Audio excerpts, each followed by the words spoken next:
कैसे हैं? आशा करता हूँ कि बहुत अच्छे होंगे और आज हम लोग करने वाले हैं सीटेट जो आप लोग का एग्ज़ाम होने वाला है, सीटेट सीडीपी परीक्षा जो आप लोगों का लगा हुआ है 7 और 8 फरवरी का। बिल्कुल ही इसका जो है मैंने एक ऐसा मॉडल पेपर तैयार किया हुआ है कि जो इस क्लास को देख लेगा।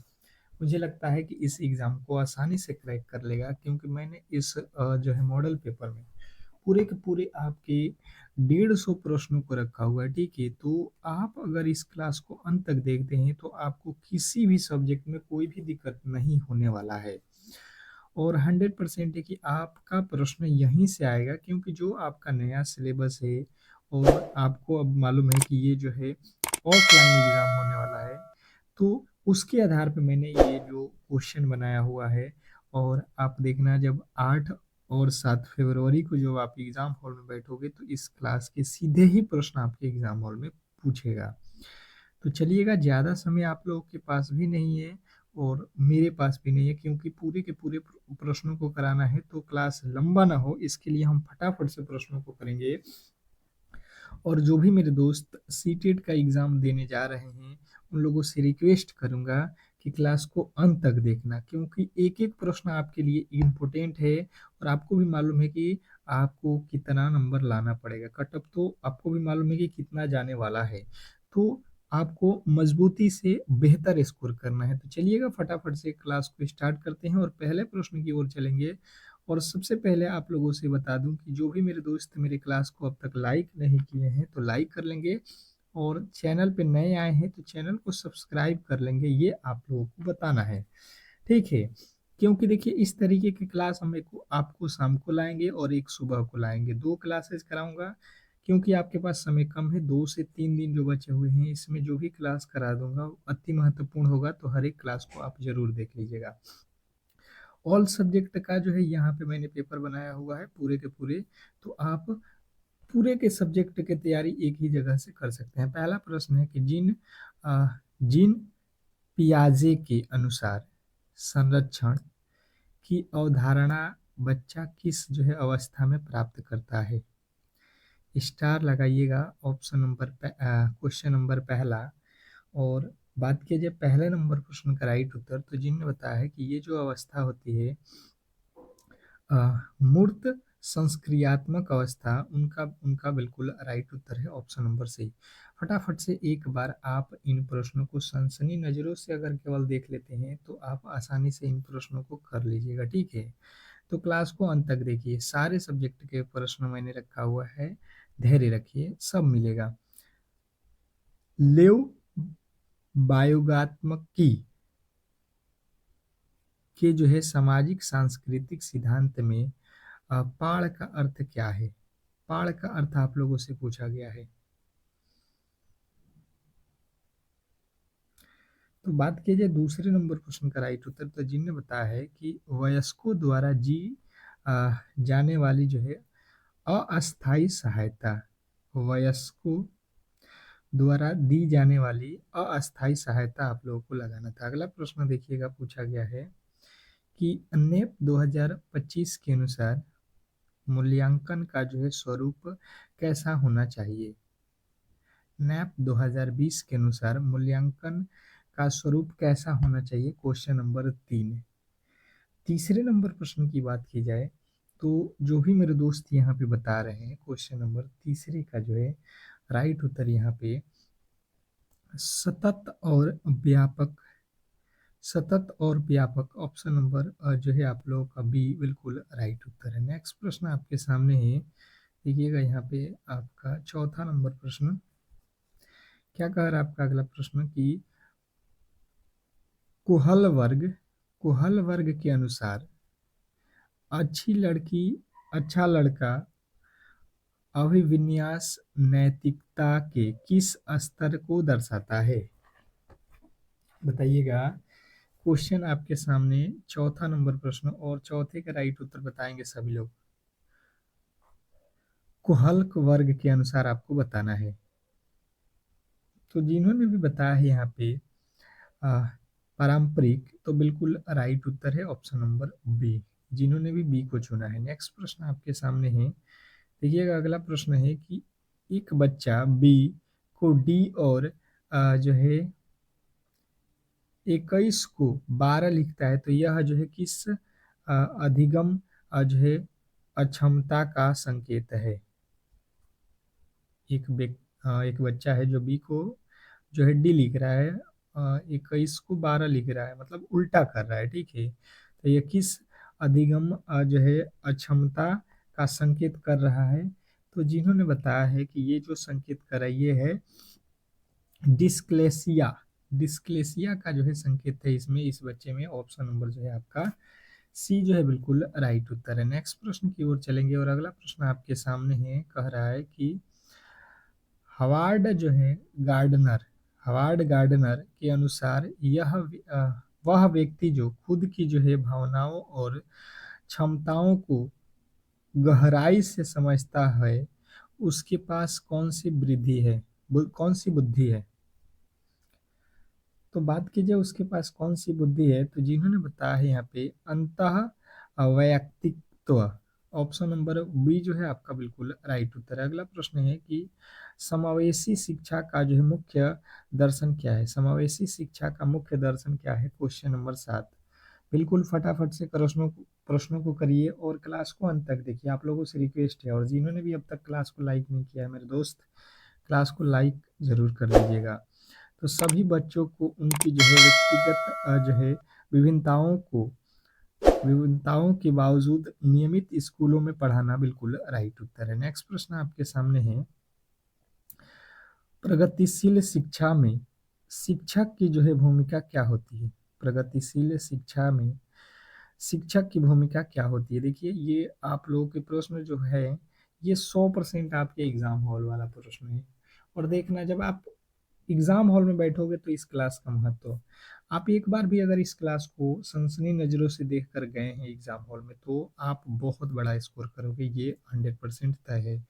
तो सुविधादाता जो है, अगर आपने बताया है सुविधादाता, तो बिल्कुल राइट उत्तर है। नेक्स्ट प्रश्न आपके सामने है, कह रहा है कि NCF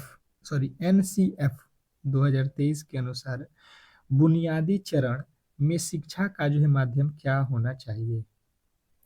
NCF 2023 के अनुसार बुनियादी जो है चरण में शिक्षा का जो है माध्यम क्या होना चाहिए? तो जिन्होंने बताया है यहाँ पर क्वेश्चन नंबर 9 का जो है राइट उत्तर जो है मातृभाषा या स्थानीय भाषा, तो उनका बिल्कुल राइट उत्तर हो जाएगा ऑप्शन नंबर सी।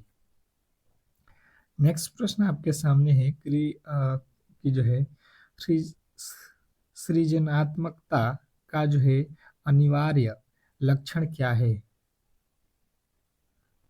सृजनात्मकता का जो है अनिवार्य लक्षण क्या है? क्वेश्चन आपके सामने है 10 और 10वें नंबर प्रश्न का राइट उत्तर जिन्होंने बताया है यहाँ पे अपसारी अपसारी चिंतन, ऑप्शन नंबर बी, तो बिल्कुल राइट उत्तर है। अगला प्रश्न आपके सामने है कि लिंग एक संरचना है। क्वेश्चन नंबर 11 आपको बताना है कि लिंग एक संरचना है, किसकी संरचना है ये आप लोगों को बताना है।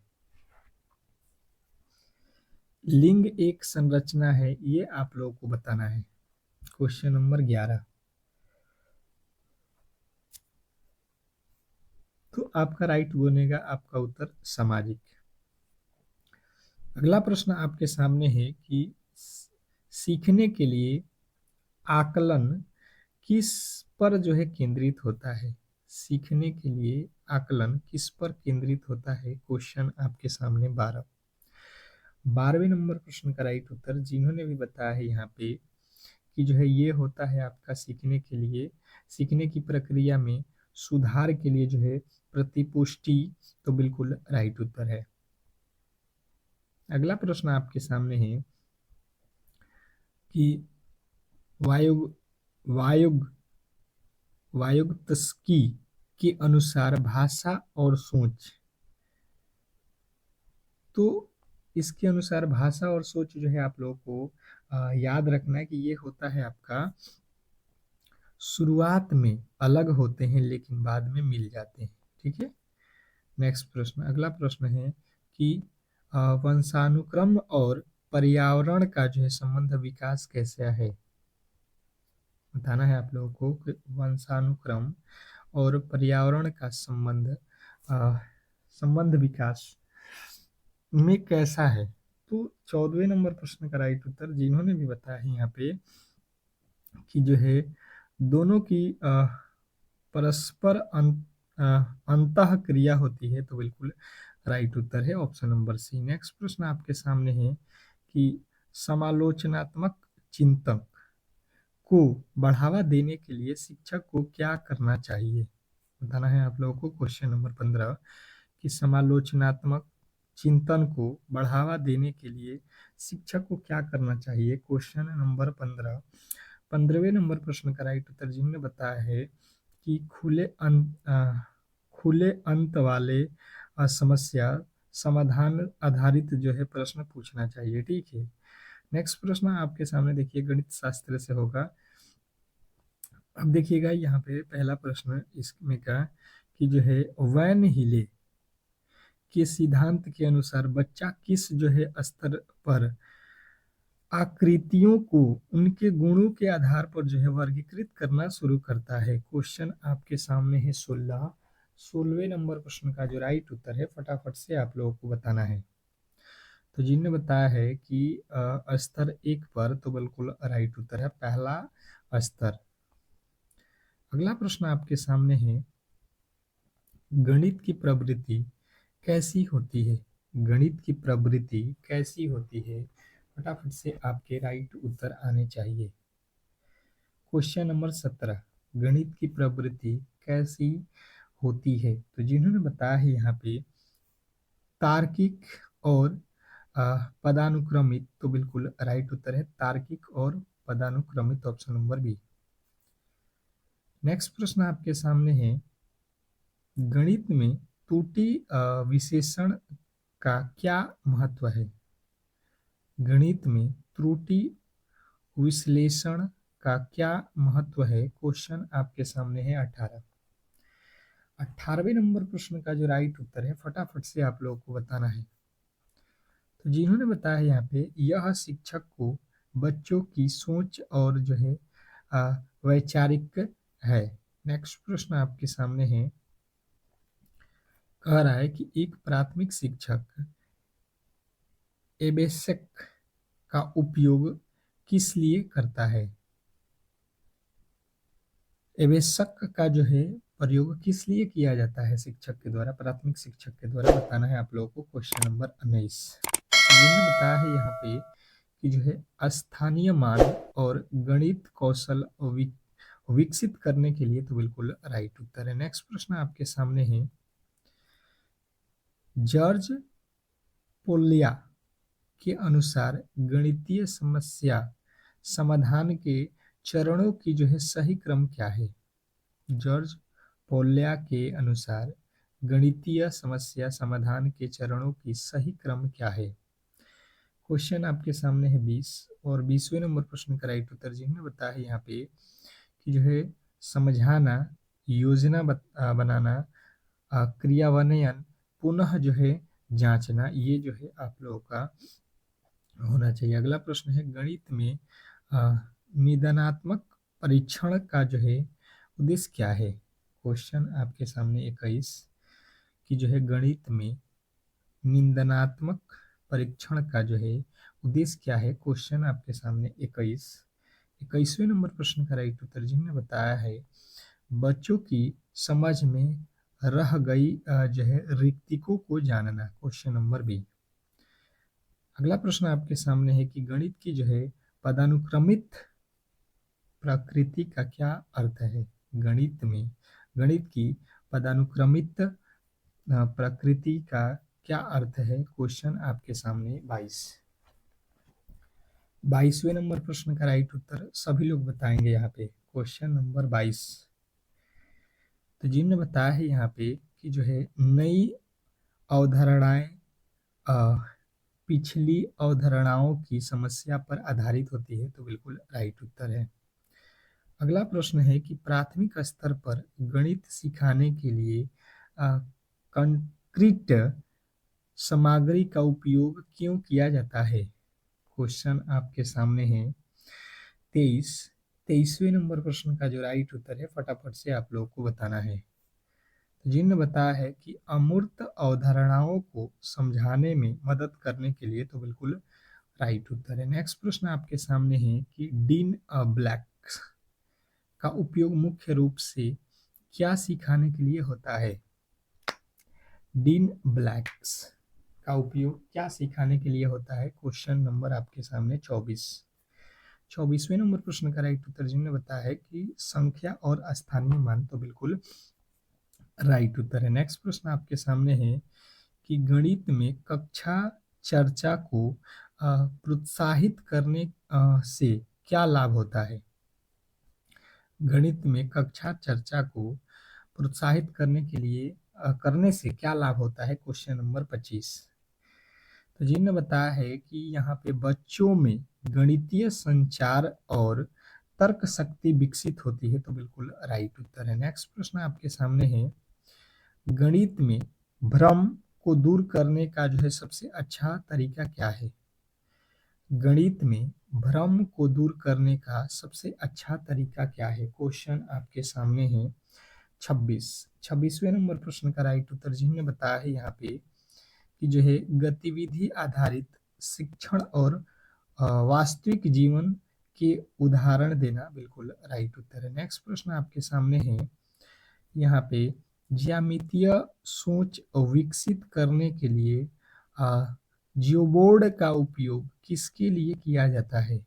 क्वेश्चन आपके सामने 27, ज्यामितीय सोच विकसित करने के लिए जियोबोर्ड का उपयोग किसके लिए किया जाता है? क्वेश्चन नंबर 27वें नंबर प्रश्न का राइट उत्तर जिन्होंने बताया है यहाँ पे कि द्विविमीय आकृतियों के गुणों को पहचान करने के लिए, तो बिल्कुल राइट उत्तर है। नेक्स्ट प्रश्न आपके सामने है कि जो है गणित सबके लिए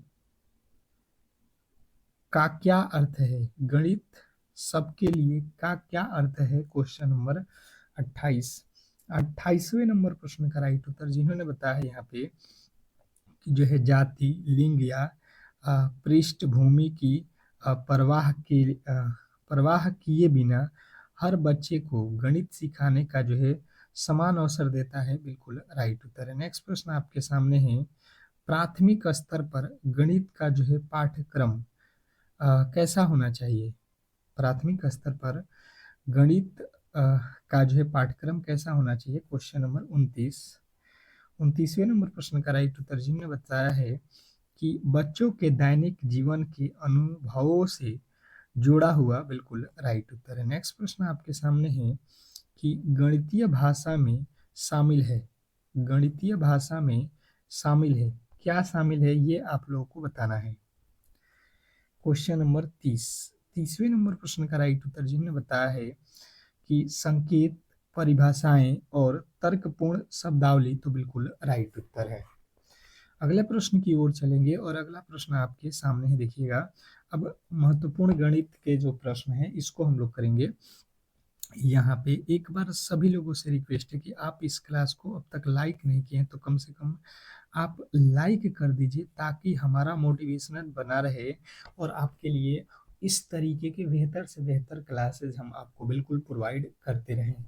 तो आप लोग एक बार क्लास को लाइक कर दीजिएगा और चैनल को जरूर सब्सक्राइब करिएगा, ठीक है। प्रथम 5 अभाज्य संख्याओं का जो है औसत क्या होगा?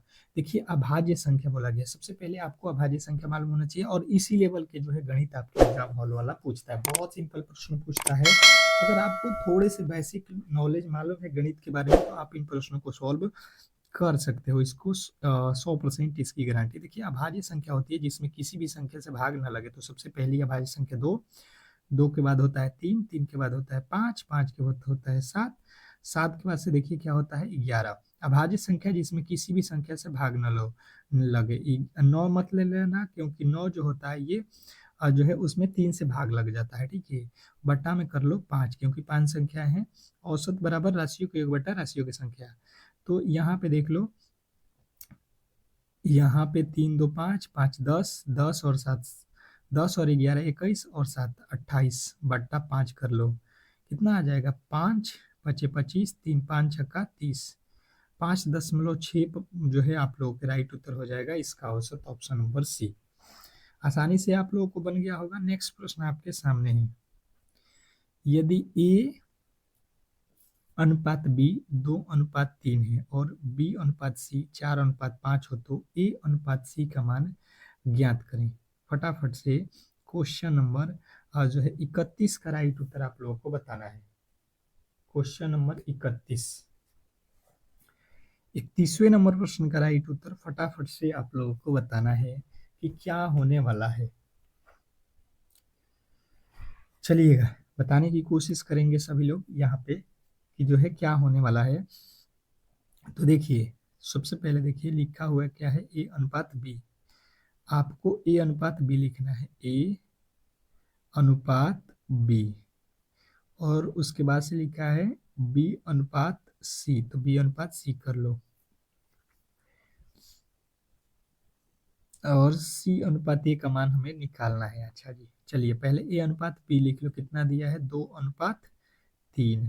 फिर कितना दिया है बी अनुपात सी, बी अनुपात सी, बी के नीचे बी का वैल्यू रख लो और सी के नीचे सी का रख लो, कितना 5, 5:4:5 दिया है। देखिए यहाँ पे वैल्यू जो है सी का नहीं दिया है तो हम रख लेंगे जो यहाँ पे वैल्यू है इसी को, इधर नहीं दिया है तो यहाँ पे 4 आ जाएगा।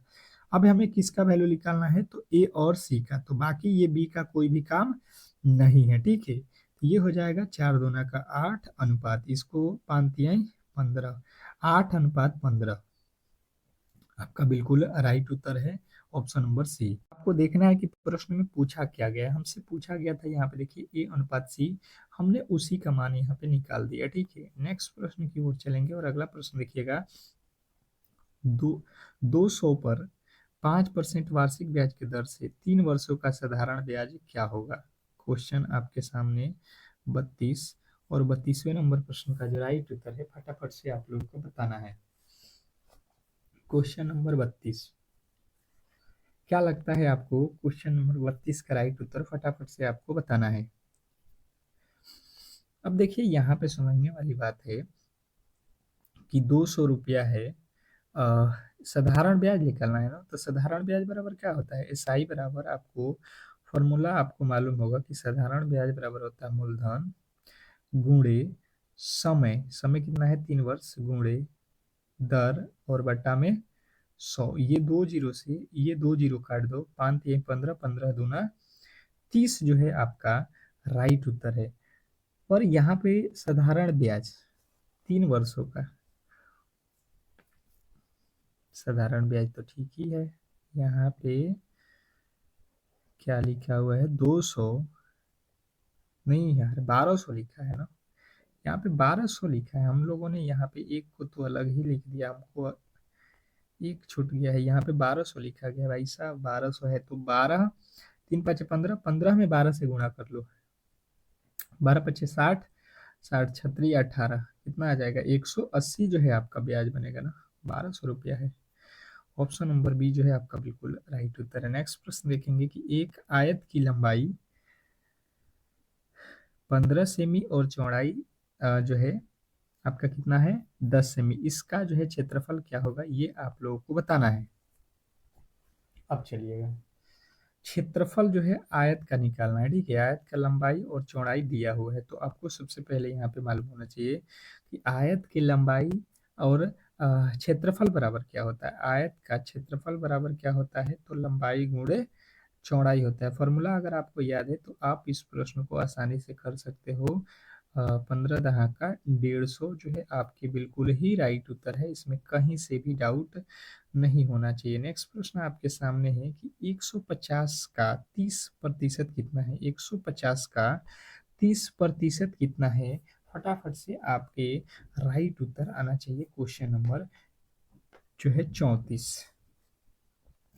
34वें नंबर प्रश्न का राइट उत्तर फटाफट से देखिए, 250 का 30% यानी कि 30 बटा आपको कर लेना है 100, एक जीरो से एक जीरो, एक जीरो से एक जीरो, 25×3=75 जो है आपका बिल्कुल राइट उत्तर है ऑप्शन नंबर बी। नेक्स्ट प्रश्न आपके सामने है कि यदि किसी वस्तु को 500 में खरीद कर 600 में बेच दिया जाए तो लाभ प्रतिशत ज्ञात करें। अब प्रश्न आपके सामने दिया गया है, फटाफट से आपके राइट उत्तर आना चाहिए।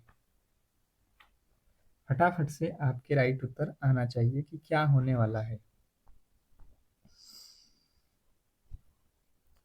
अब देखिएगा यहाँ पे समझने की कोशिश करेंगे कि 500 का सामान 600 में बेचा जा रहा है, तो यहाँ पे कितना का जो है लाभ होगा, 100 रुपये का। अगर कोई सामान अगर आप 500 रुपये में खरीदे हुए और 600 में बेच दोगे तो आपके पास लाभ हो जाएगा 100 रुपया।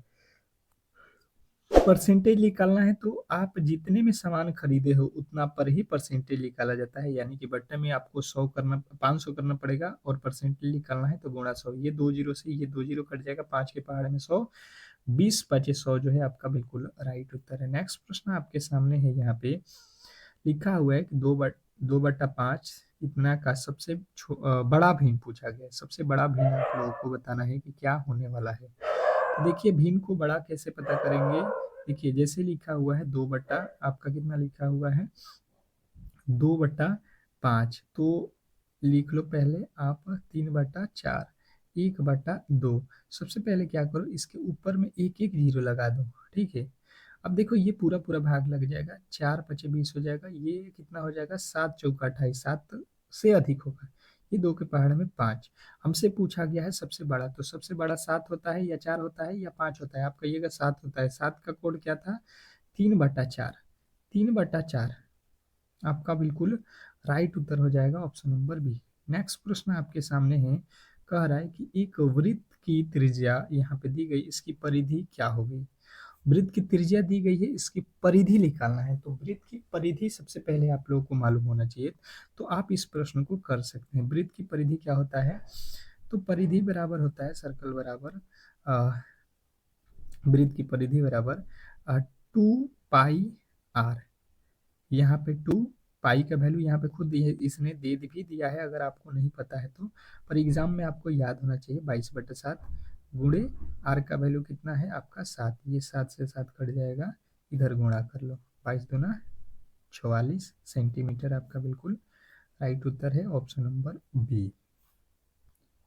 नेक्स्ट प्रश्न की ओर चलेंगे और अगला प्रश्न आपके सामने, 12, 15, 20 का लघुत्तम समपवर्तक क्या होगा।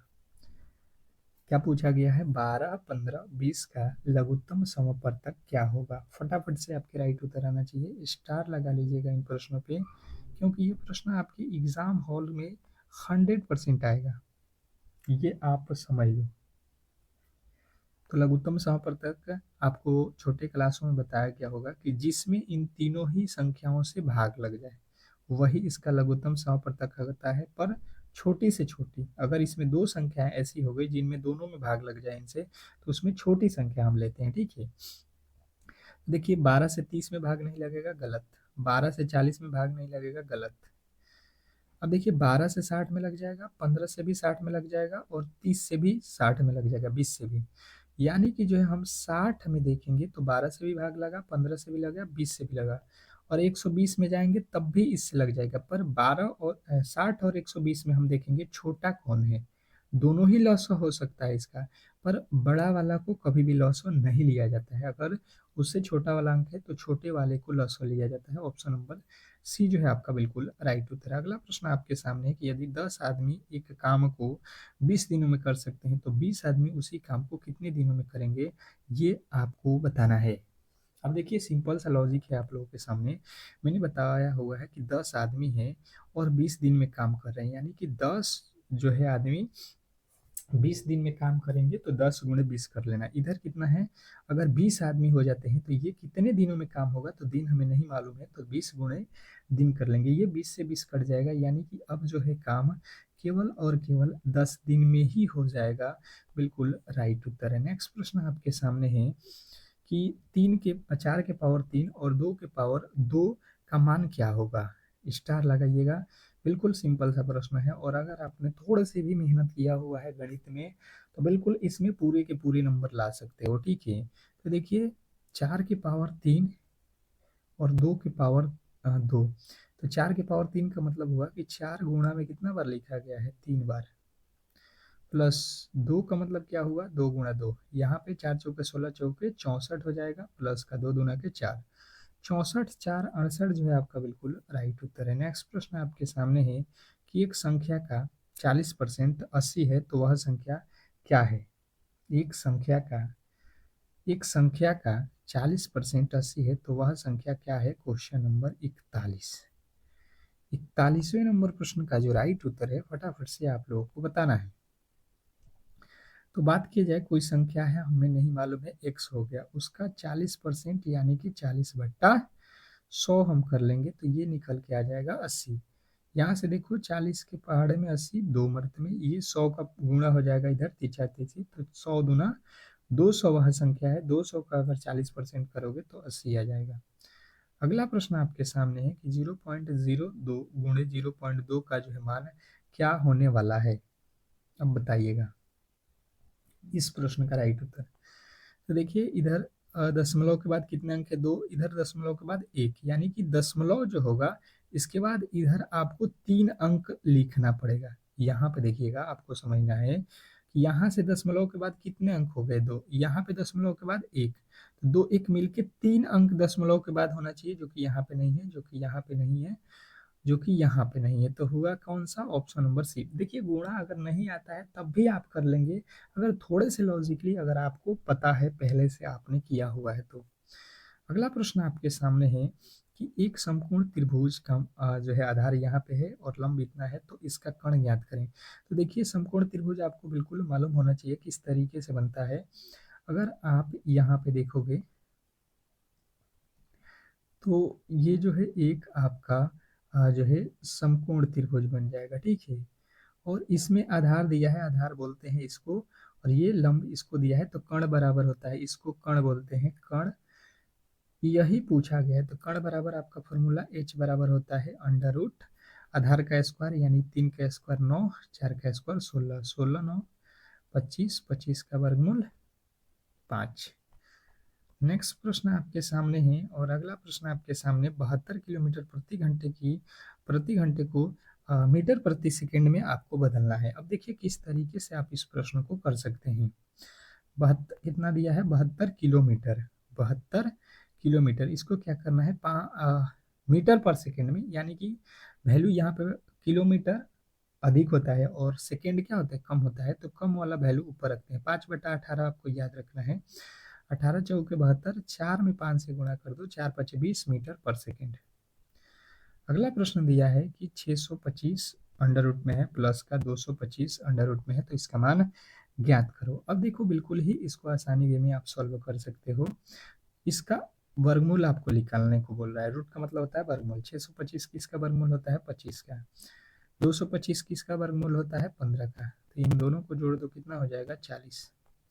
और यदि आपने 40 को चुना है, ऑप्शन नंबर सी, तो बिल्कुल राइट उत्तर है। नेक्स्ट जो है प्रश्न, तो आज के क्लास को हम लोग यहीं पे समाप्त करेंगे और मिलेंगे अगले क्लास में, जिसमें आप लोग को बचे हुए प्रश्नों को कराएंगे हिंदी, और आप लोगों के जो जीके के प्रश्न हैं, ठीक है। तो आप लोगों से रिक्वेस्ट रहेगा कि आप लोग इस क्लास को लाइक करके चैनल को सब्सक्राइब जरूर कर लीजिएगा। मिलते हैं नेक्स्ट क्लास में, तब तक के लिए धन्यवाद।